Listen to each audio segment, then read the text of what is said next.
Yeah, call law, Yahawashi, Yahawashi. The one said, men that get life for this truth, the then Yahawashi shall rise first. The one said, oh, it's a great most that told me the truth. Honestly, buzz out 13 to the house of David, 144,000. The elect, the church of the saints, that consists of the men, women, and children that are part of the elect, that are elected to be saved, the 12 tribes of Israel. Basically, it ain't gonna be a quick clip. I was just watching this movie Braveheart. And like I said, when I was growing up, man, it was like my favorite movies was Braveheart, Mad Max. You know what I'm saying? Those movies had like a spirit behind it. And now growing up, I understand why I was into those movies so heavy. Even today, like Predator 1 is a classic. Like I'm never tired of that movie. I've seen that movie like probably like 100 times, man, easy. Mad Max, you know what I mean? Those movies back then had a spirit and they were manly, you know? Conan the Barbarian. When the first one they came out in the 80s, I'm an 80s baby, so I was a baby when they came out. That movie's those movies when they came out had a spirit behind it.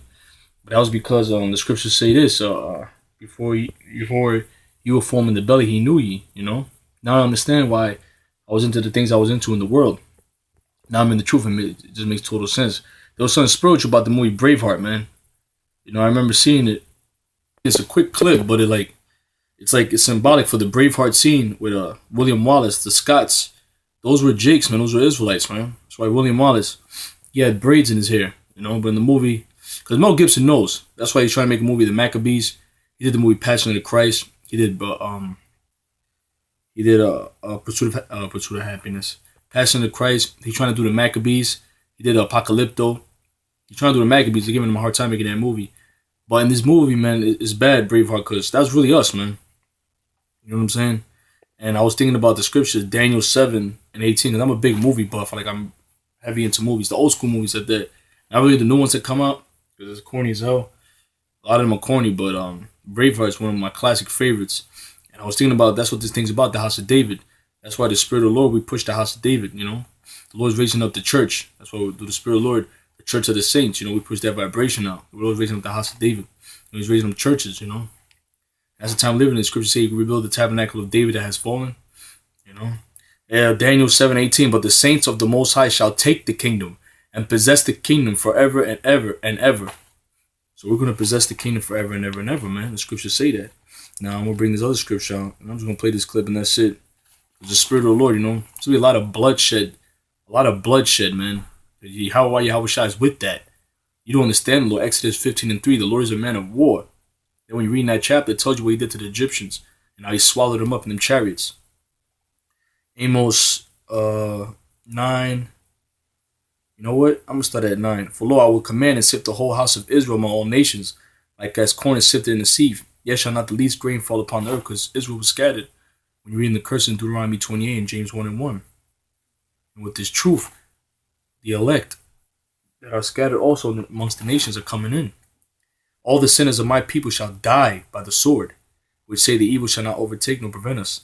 And that day, listen to this very carefully, and that day will I raise up the tabernacle of David that is fallen, and close up the breaches thereof, and I will raise up his ruins, and I will build as in the days of old, that they may possess the remnant of Edom, and all of the heathen, which are called by my name, save the Lord, that doeth this.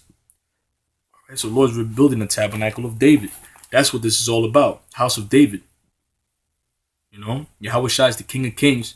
He's coming back. But before he comes back, he's raising up the house of David. He said, "You shall seek your King David." So King David on earth, which Yahawashi is the King of Kings. He's the overall king. But David, Peter, the rock, he's going to sit on the throne. Because he promised Peter that. You know, he told Peter that. Everything you lost, you're going to gain just in the 12 tribes of Israel. Because Peter was like, yo, well, we lost everything. We lost family. We lost.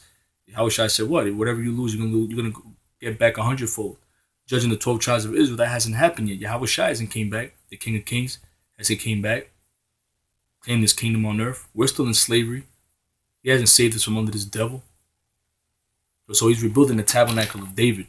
And that's why we push that vibration out, man. So if we want to get out of here, we got to keep pushing that vibe out. You know? Truly believe that. I had a dream last night. The Lord is pissed off, man. That's why the scriptures say, started my sanctuary first. I had a dream last night, and it was a scary dream, man. It was not good. All I have to say is the Lord took out a belt and started whipping people in the ass.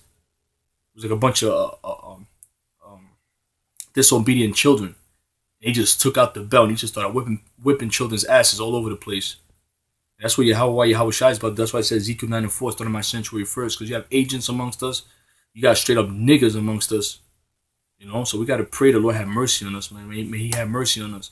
May us be part of the elect, us and our loved ones, our families, our wives, if they're cool with us. You know, we're part of that elect. And the 1/3 that believe out there, the women and children that believe. You have children that watch that believe, the children of the parents. You know, I have women tell us all the time, oh, we have my daughter, my sons watch y'all. I make sure they watch y'all. You know, Lord, when they part of the elect too, and the Most High puts that umbrella of protection around them. We got to get the fuck out of here, man. This place is not for us. It's never been for us. That's why we can't fit in this place. This place is depressing. It's oppressing. We need to get the fuck out of here. That's why we got to keep the Spirit, Lord. Just be grateful for this truth and do the best we can to further this truth. You know? We almost out of here, man. Call Lord Yahawashi, Yahawashi.